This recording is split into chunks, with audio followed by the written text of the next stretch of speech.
ইসলামে কম্প্রোমাইজ করলে এটা ইসলামের দুর্নাম। আমি আজকে গণতান্ত্রিক সিস্টেম বহাল রেখে ইসলামের নামে ক্ষমতায় গেলাম, আমাকে কম্প্রোমাইজ করতে হবে।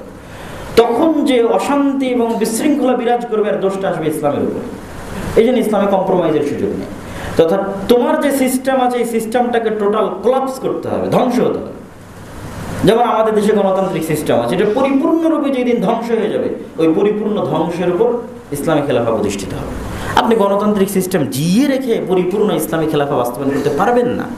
আংশিক সংযোজন, বিয়োজন, কম্প্রোমাইজের মাধ্যমে আপনাকে ক্ষমতায় আসতে হবে, যেটা ইসলামের জন্য দুর্নাম। তাহলে আপনি কি বলবেন যে না, আমরা তাহলে এখন জোরপূর্বক সেই সিস্টেমকে ধ্বংস করে দিই? সেটিও ইসলাম চায় না। আল্লাহ সুবহানাহু ওয়া তাআলার তাকদীরের লিখনে এবং পরিবেশ পরিস্থিতির কারণে যদি ধ্বংস হয়ে যায়, সেটি আল্লাহ সুবহানাহু ওয়া তাআলার ইচ্ছা, সেটি আমাদের জন্য অপরচুনিটি, সুযোগ। কিন্তু আমরা জোর করে ধ্বংস করতে গেলে ওই যে জীবনের হেফাজত, মানুষের জীবনের হেফাজত ইসলামে 1 নাম্বার টপ প্রায়োরিটি। আপনি আজকে একটা পুলিশকে মারতে যাবেন, কাল একটা আর্মিকে মারতে যাবেন, সবাই মুসলিম, তারা পাল্টা আপনাকে মারতে আসবে, আপনিও মুসলিম। তাহলে আপনাকে পরিবেশ তৈরি করতে হবে, আপনার প্রস্তুতি থাকতে হবে, ন্যায়পরায়ণতা, ন্যায়নিষ্ঠা, ইনসাফ নিজেদের মধ্যে বাস্তবায়নের মাধ্যমে। এটা হচ্ছে 1 নম্বর প্রস্তুতি। নিজেদের মধ্যে বাস্তবায়নের মাধ্যমে ইসলামী রাষ্ট্র কোনোদিন প্রতিষ্ঠা হওয়ার সুযোগ আসলে যেন আপনারা বাস্তবায়ন করতে পারেন। সুযোগ আসবে কখন? যখন সিস্টেম কোলাপস হবে। সিস্টেমকে কোলাপস হতে দিবে না কে? যতদিন আমাদের পাশ্চাত্য গডফাদাররা আছে, ওরা সিস্টেম কোলাপস হতে দিবে না। গণতন্ত্র পরিপূর্ণ ধ্বংস হোক, এটা তারা চায় না। কেন? তারা জানে গণতন্ত্র পরিপূর্ণ ধ্বংস হয়ে গেলে এখানে আর একমাত্র থিওরি যেটা এই দেশ পরিচালনা করবে, সেটা খেলাফা। যেমনটা আফগানিস্তানে সংঘটিত হয়েছে। আফগানিস্তানের সিস্টেম ধ্বংস হয়ে গেছে, যেহেতু এখানে টানা 40 বছর থেকে যুদ্ধ চলতেছে। রাশিয়ার সাথে যুদ্ধ হয়েছে, আমেরিকার সাথে যুদ্ধ হয়েছে, মানে সেখানে কোনো সিস্টেম এক্সিস্ট করে না, ব্যর্থ। তো যখন সিস্টেম ব্যর্থ, সেখানে আমার একটা প্যারালাল, আমার একটা নীতি আছে, প্যারালাল একটা ক্ষমতা আছে, অটোমেটিক ওই ব্যর্থ সিস্টেমে আমি সরকার, এবং সেটা কোনো কম্প্রোমাইজ ছাড়া পূর্ণাঙ্গ উত্থান, ইসলামী ক্ষমতার এবং রাষ্ট্রের পূর্ণাঙ্গ উত্থান। এই যে অতীতের যে সরকার ছিল, এই সরকার যে পরিবেশে নিয়ে গেছিল এই দেশকে, এই পরিবেশ আর কিছুদিন চললে এখানে সিস্টেম কোলাপস হয়ে যেত, এখানে বাইরের প্রতিবেশী দেশ সংযুক্ত হয়ে যেত। তখন তখন হয়তো এখানে 5-10 বছরের একটা গৃহযুদ্ধ হতো, কিন্তু ওই গৃহযুদ্ধের পরে এখানে ইসলামী খেলাফার উত্থান ঘটতে পারত। কেননা পরিপূর্ণ কোলাপসের উপর ভিত্তি করে পরিপূর্ণ ইসলামের উত্থান সম্ভব, আংশিক কোলাপসের উপর ভিত্তি করে আংশিক ইসলাম দিয়ে ইসলামের দুর্নাম হবে। কিন্তু এটা আমেরিকাই কখনো চায় না যেভাবে ধ্বংস হয়ে যাবে। তখন তারা সেখানে এন্টার করে, ঢুকে আবার ওই আগের সিস্টেমটাকে বহাল রাখে। যেমন এখন আগের সিস্টেম বহাল হয়ে গেছে। আপনি হয়তো মনে করছেন যে যার চেহারা দেখতাম, যার প্রতি খুব রাগ, তাকে তো বিতাড়িত করে দিয়েছে, কিন্তু সিস্টেমটা ওটাই, এবং সিস্টেম ওটাই থাকবে। আমরা এখন পর্যন্ত ওই ব্রিটিশ আইনে শাসিত হচ্ছি, যে ব্রিটিশদের বিরুদ্ধে আমাদের পূর্বপুরুষেরা 190 বছর যুদ্ধ করেছে। ভাই, আমাদের দ্বারা 15 বছর সহ্য করতে পারিনি আমরা। আপনি কল্পনা করেন যে আমাদের বাপদাদারা 190 বছর ব্রিটিশদের অধীনে গোলামি করেছে এবং তাদের বিরুদ্ধে জেহাদ করেছে, তাহলে কত বেশি সবর এবং ধৈর্য তাদের ছিল। কিন্তু ওই 190 বছরের জেহাদ এবং 190 বছরের ব্রিটিশ বিরোধী রক্তাক্ত আন্দোলন, সশস্ত্র আন্দোলন যখন দেখলো, দ্বিতীয় বিশ্বযুদ্ধের পরে ইংল্যান্ড যখন দেখলো যে এই সমস্ত দেশ আর তার কাছে হাতে রাখা সম্ভব হচ্ছে না, তখন ওই যে তাদের সিস্টেম যেন ঠিক থাকে, খুব বুদ্ধিমান, উচ্চ মেধা সম্পন্ন, তাদের সিস্টেম ঠিক থাকবে, মানুষ দেখবে ব্রিটিশরা চলে গেছে। তখন তাদের মতোই একদল মানুষকে, ইংরেজি শিক্ষিত সুটেড বুটেড মানুষকে তারা তৈরি করলো, নতুন দল বানানোর সুযোগ দিল, কংগ্রেস বানাও, মুসলিম লীগ বানাও। অথচ এতদিন যারা যুদ্ধ করে আসছিল সশস্ত্র, এরা পর্দার আড়াল হয়ে গেল, লাইমলাইট থেকে বিচ্ছিন্ন হয়ে গেল। তারা নতুন দল তৈরি করার সুযোগ দিল, নতুন দল আসলো, সেগুলোতে তাদের আদর্শে আদর্শিত একদল মানুষ তাদের সিস্টেমের উপর ক্ষমতা দখল করলো। মানে ইন্ডিয়ান আর্মির প্রধান ব্রিটিশ, পাকিস্তান আর্মির প্রধান ব্রিটিশ, ঢাকা কলকাতা আলিয়া মাদ্রাসার প্রধান ব্রিটিশ। সেইটার পরে ওইটার উপরে পাকিস্তান আর্মি প্রতিষ্ঠিত হয়েছে, ইন্ডিয়ান আর্মি প্রতিষ্ঠিত হয়েছে। এখানে পরিপূর্ণ সিস্টেম পরিবর্তন হয়নি, সম্পূর্ণ সিস্টেম ওটাই ছিল, শুধু ব্রিটিশরা চলে গেছে। ওই আর্মিতে জাস্ট ব্রিটিশ সেনাপতির জায়গায় একজন মুসলিম সেনাপতি নিযুক্ত হয়েছে, কিন্তু আর্মির যে নিয়ম কানুন, দাড়ি কাটা যাবে না, অমুক করা যাবে না, তমুক করা যাবে না, সবই থেকে গেছে। কেন? এখানে তো পরিপূর্ণ বিপ্লব আসেনি এবং এটা তারা হতে দেয়নি। ওই একই নিয়মের মধ্যে আমরা আজও শাসিত হচ্ছি। 1947 থেকে যদি আজ 70-80 বছর হয়, আর 1971 থেকে যদি 50 বছর হয়, এবং এখন এই 15 বছরের ফ্যাসিবাদের পতনের পর আবার যে নতুন বাংলাদেশ, ওই একই সিস্টেম, একই নিয়ম। আপনি যে কোনো আইনের শুরুতে যান, সামাজিক আইন বলেন, যে কোনো আইন বলেন, পুলিশ আইন বলেন, শুরু হবে ব্রিটিশ 1870, 1860। যারা সমাজবিজ্ঞান পড়েছে, ইতিহাস পড়েছে, তারা খুঁজলেই দেখতে পাবে, দেশের সংবিধান পড়েছে, খুঁজলেই দেখতে পাবে। তাহলে আমার বিচার বিভাগের সিস্টেম কি? ব্রিটিশ।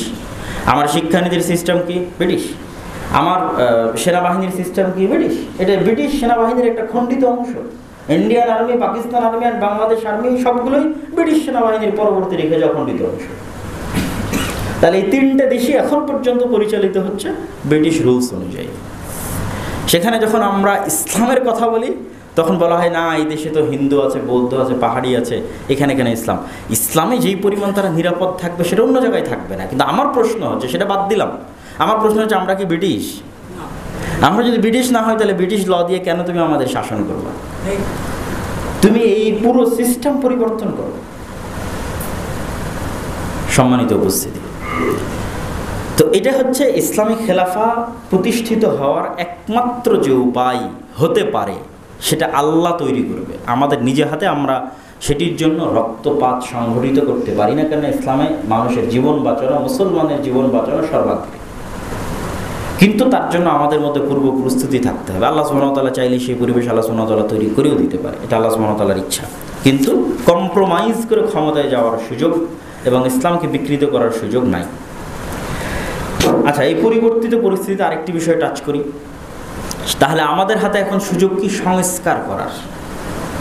যেহেতু পূর্ণ বিপ্লব সাধিত হয়নি, এটা জাস্ট সরকারের পরিবর্তন। এই পরিবর্তিত পরিস্থিতিতে আমরা কথা বলার স্বাধীনতা পাচ্ছি, লেখার স্বাধীনতা পাচ্ছি। এই সুযোগে যেই সিস্টেম আছে, এই সিস্টেম যেহেতু পরিপূর্ণ কোলাপস হতে দেওয়া হয়নি, এবং যেহেতু পাশ্চাত্য পশ্চিমারা চাইবে না যে এটা পরিপূর্ণ ব্যর্থ হোক, সেহেতু আমাদের সাধ্য অনুযায়ী চেষ্টা করতে হবে অন্তত এই সিস্টেমটা একটু উন্নত হোক, সংস্কার হোক।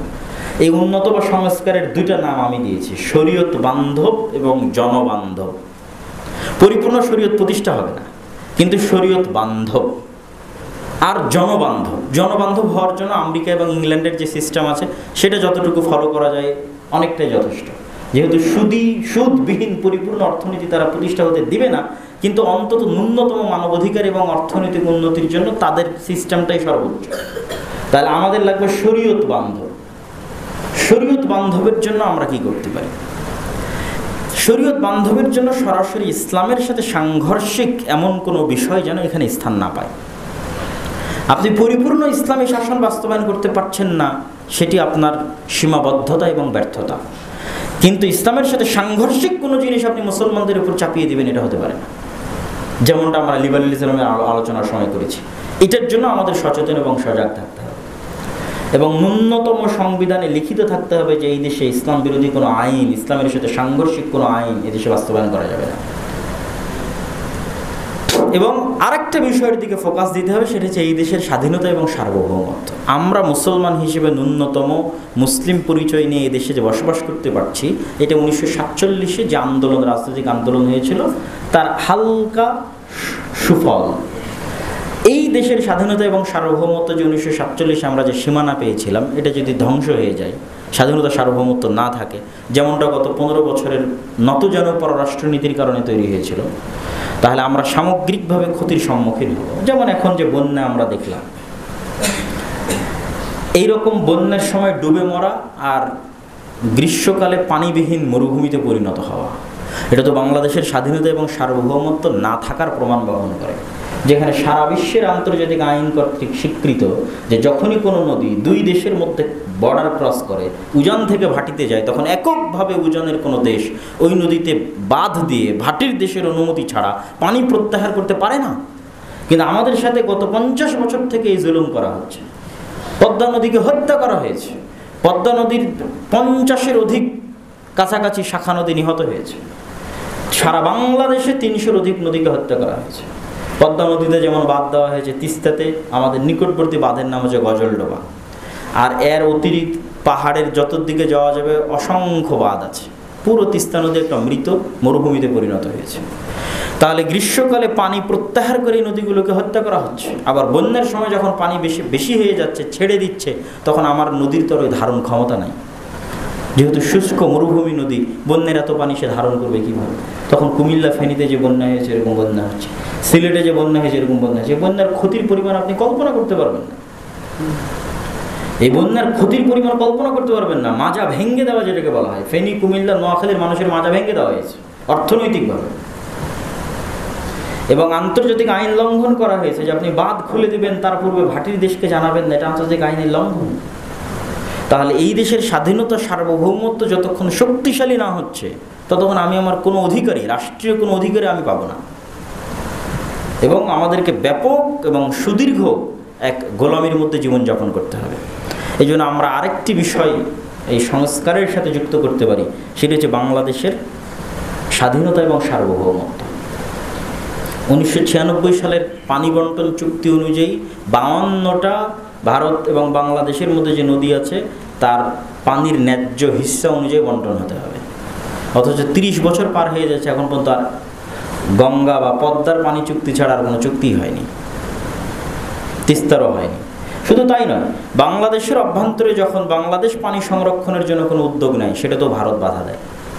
যেমন তিস্তায় বাধা দেওয়া হয়েছে, পাংশা উপজেলায় একটা ব্যারেজ তৈরি করার উদ্যোগ নেওয়া হয়েছিল, সেটা 2016-17 সালে বাধা দিয়ে বন্ধ করে দেয়। অসংখ্য বাধা আছে। তাহলে তারা চাইবে স্থায়ীভাবে দেশকে পরাধীন করে দেওয়ার জন্য। তো এই জিনিসগুলো আমরা সংস্কার করতে পারি, চলমান সরকারের কাছে আমরা সংস্কার হিসেবে চাইতে পারি।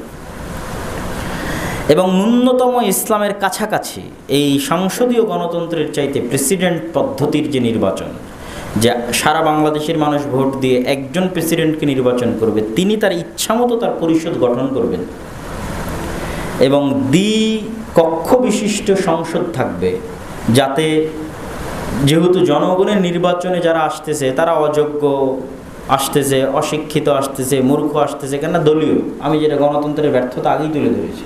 তো এটাকে কিছুটা কমানো যায় কি, যখন আপার হাউস থাকে, যেখানে দেশের শিক্ষিত জ্ঞানীগুণী মানুষেরা ভোটের ভিত্তিতে নয়, তাদের যোগ্যতার ভিত্তিতে আপার হাউসের অন্তর্ভুক্ত হবে, তাহলে অন্তত এইটার যে দুর্বল বা ক্ষতিকর দিক আছে সেটিকে অনেকটাই কমানো যায়। তো এই বিষয়গুলো আমাদের আলোচনার মধ্যে নিয়ে আসতে হবে এবং এই বিষয়গুলো সংস্কারের মধ্যে নিয়ে আসতে হবে। নিয়ে এসে আমরা চাই যে চলমান যে সরকার যারা দায়িত্ব নিয়েছে তারা অন্তত রাষ্ট্রের জন্য কল্যাণকর যে সংস্কারগুলো আছে সেই সংস্কারগুলো তারা করুক। এবং আমি বিশ্বাস করি ব্যক্তিগতভাবে যে অর্থনৈতিক যে সংস্কারগুলো হবে এগুলো ভালো হবে, কল্যাণকর হবে। কিন্তু আমাদের আতঙ্ক এবং আশঙ্কার জায়গা হচ্ছে লিবারেলিজম এবং সেকুলারিজমের নামে আরও হয়তো পরে, এখন থেকে কিছু কিছু আওয়াজ পাওয়া যাচ্ছে তারা কিছু এই দেশে অন্তর্ভুক্ত করতে পারে, ইনক্লুসিভ স্টেট, অন্তর্ভুক্তিমূলক রাষ্ট্রের নামে। এটার জন্য আমাদের শক্ত আওয়াজ এবং ভূমিকা থাকতে হবে, যেন এই দেশে সরাসরি রাষ্ট্র এই ইসলাম বিরোধী কোনো কিছু বাস্তবায়ন করার সুযোগ না পায়। বক্তব্যের সামারি বলি, বক্তব্যের সারমর্ম হচ্ছে ইসলামের নিজস্ব রাষ্ট্রের দর্শন আছে, রাষ্ট্র পরিচালনা, সেটির নাম খেলাফা, এবং এটা পৃথিবীর সর্বশ্রেষ্ঠ রাষ্ট্র পরিচালনার দর্শন। এবং আজকের আমেরিকা এবং আজকের ইংল্যান্ডের মানুষেরাও আরও বেশি শান্তি, নিরাপত্তা, স্বাধীনতা, অর্থনৈতিক উন্নতি ভোগ করবে যদি তারা তাদের দেশে ইসলামী খেলাফা বাস্তবায়ন করে। এটা হচ্ছে আমাদের আলোচনার সবচেয়ে বড় সারমর্ম, এবং এটা আমাদের জন্য এটি হওয়া উচিত। কিন্তু এটা আমাদের মোড়লেরা হতে দিবে না, এবং তারা সিস্টেম জিইয়ে রাখবে, সিস্টেম ধ্বংস হতে দিবে না। আর সিস্টেম যদি আল্লাহ সুবহানাহু ওয়া তাআলা চান তো ধ্বংস হয়ে যেতে পারে, এবং ধ্বংস হলে তার উপরে ইসলামী খেলাফা রাষ্ট্র ব্যবস্থা প্রতিষ্ঠিত হতে পারে। তবে তার জন্য আমাদের দোয়া লাগবে এবং আমাদের পূর্ব প্রস্তুতি কি আমাদের মধ্যে ন্যায় পরায়ণতা লাগবে। অন্য কিছু বলিনি আমি, অনেক কিছুই আছে আমাদের মধ্যে, সালাত, সিয়াম, হজ, যাকাত সবই আছে। আগের সরকারের সব ওসিডিসির 60-70% নামাজি ছিল, হাজি ছিল, ওমরাকারী ছিল, কিন্তু ন্যায় পরায়ণতা ছিল না। তাহলে আমাদের মসজিদ, মাদ্রাসা, শিক্ষা প্রতিষ্ঠান, দল, সংগঠন এগুলোতে ন্যায় পরায়ণতা ফিরিয়ে নিয়ে আসতে হবে, ইনসাফ ফিরিয়ে নিয়ে আসতে হবে।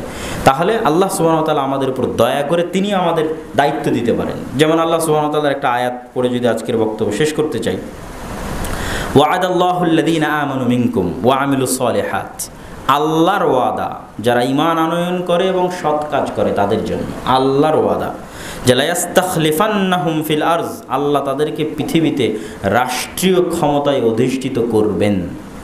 তাহলে আমাদেরকে আল্লাহ রাষ্ট্রীয় ক্ষমতায় অধিষ্ঠিত করছেন না মানে আমাদের ঈমানের ত্রুটি আছে, সৎ আমলের ত্রুটি আছে। এটা আল্লাহর ওয়াদা, আল্লাহ কোরআনে বলছেন যে আল্লাহর ওয়াদা যারা ঈমান আনয়ন করবে, সৎ আমল করবে, তাদেরকে আল্লাহ সুবহানাহু ওয়া তাআলা রাষ্ট্রীয় ক্ষমতায় অধিষ্ঠিত করবেন। কামাস্তাখলাফাল্লাযীনা মিন ক্বাবলিহিম, যেমন আল্লাহ সুবহানাহু ওয়া তাআলা তাদের পূর্ববর্তীদের করেছিলেন।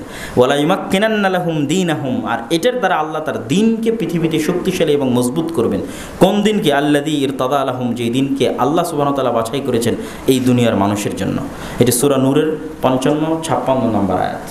তো এই আয়াতকে সামনে রেখে আমরা বলতে পারি যে আমরা যদি সংশোধন হই, আমরা যদি আমাদের মধ্যে ন্যায় পরায়ণতা প্রতিষ্ঠা করতে পারি। আপনি মনে করছেন ন্যায় পরায়ণতা মানে শুধু দায়িত্বশীল? জি না, পরিবারের মধ্যে ন্যায় পরায়ণতা থাকে। শাশুড়ি এবং বউ পরস্পরের মধ্যে সালাত, সিয়াম, হজ, যাকাত সব ঠিক থাকলেও ন্যায় পরায়ণতা ঠিক থাকে না। বিয়ে হওয়ার পর বাবা এবং সন্তানের মধ্যে সব ঠিক থাকলেও ন্যায় পরায়ণতা ঠিক থাকে না। বাবা মারা যাওয়ার পর ভাই বোনের মধ্যে সব ঠিক থাকলেও ভাই তার বোনকে তার বাবার সম্পত্তিতে ন্যায় অনুযায়ী জমি বন্টন করবে, এটা থাকে না। অথচ অনেক বড় হাজি হয়তো ডবল 50 বার 100 বার হয়তো হজ এবং উমরা পালন করেছে, কিন্তু তার বোনকে তার বাপের সম্পত্তিতে ন্যায়ের সাথে, যেখানে দামি জমি ওখানেও ভাগ দিবে, যেটা কম দামি জমি সেখানেও ভাগ দিবে, যেটা বাড়ি দামি বাড়ি সেখানেও ভাগ দিবে, যেটা কম দামি সেখানেও ভাগ দিবে। এই ন্যায় নাই। তাহলে আমাদের মুসলমানদের এই ন্যায় পরায়ণতা হারিয়ে গেছে কেন? ওই যে ব্রিটিশ সময়কাল থেকে না আজ পর্যন্ত এই যে 200 বছরের গোলামি, এই গোলামিটা আমাদের স্বভাব চরিত্র নষ্ট করে দিয়েছে। আমাদের জিনের রক্তের মধ্যে এই ন্যায়পরায়ণতা বিরোধী রক্ত ঢুকে গেছে গোলামির কারণে। এইটা থেকে বের হতে আরও সময় লাগবে, কিন্তু প্র্যাকটিস করতে হবে, চেষ্টা করতে হবে। এই জন্য আমাদের দ্রুত কিনে নেওয়া যায়, আমাদের দায়িত্বশীলেরা দ্রুত বিক্রি হয়ে যায়, ঘুষের কাছে বিক্রি হয়, টাকার কাছে বিক্রি হয়। কেন? আমাদের সব ঠিক আছে, কিন্তু আমাদের মেরুদণ্ড সোজা না, মানে আমরা ন্যায় না। এই জন্য এমন মা লাগবে, এমন বাবা লাগবে যে হচ্ছে মেরুদণ্ড সোজাওয়ালা প্রজন্ম দিতে পারবে বাংলাদেশকে। শুধু নামাজি সালাত আদায়কারী না, মেরুদণ্ড সোজাওয়ালা প্রজন্ম দিবে, যে অর্থের কাছে, টাকার কাছে, কোনো লোভের কাছে বিক্রি হবে না, ন্যায় স্থির থাকবে। তাহলে এমনি দেখবেন এক সময় এদেশে ইসলামী শাসন ব্যবস্থা প্রতিষ্ঠিত হয়েছে। আল্লাহ সুবহানাহু ওয়া তাআলা করে দিবেন। আল্লাহ আমাদের আজকের এই বক্তব্য বোঝার এবং আমল করার তৌফিক দান করুক। আল্লাহুম্মা আমিন। আলহামদুলিল্লাহি ওয়াহদাহু ওয়াসসালাতু ওয়াসসালামু আলা মান লা নাবিয়্যা বা'দাহু। ইয়া আইয়ুহাল্লাযীনা আমানু সাল্লু আলাইহি ওয়া সাল্লিমু তাসলিমা। اللهم صل على محمد وعلى آل محمد كما صليت على إبراهيم وعلى آل إبراهيم إنك حميد مجيد. اللهم بارك على محمد وعلى آل محمد كما باركت على إبراهيم وعلى آل إبراهيم إنك حميد مجيد. ربنا ظلمنا أنفسنا وإن لم تغفر لنا وترحمنا لنكونن من الخاسرين. ربنا ظلمنا أنفسنا وإن لم تغفر لنا وترحمنا لنكونن من الخاسرين.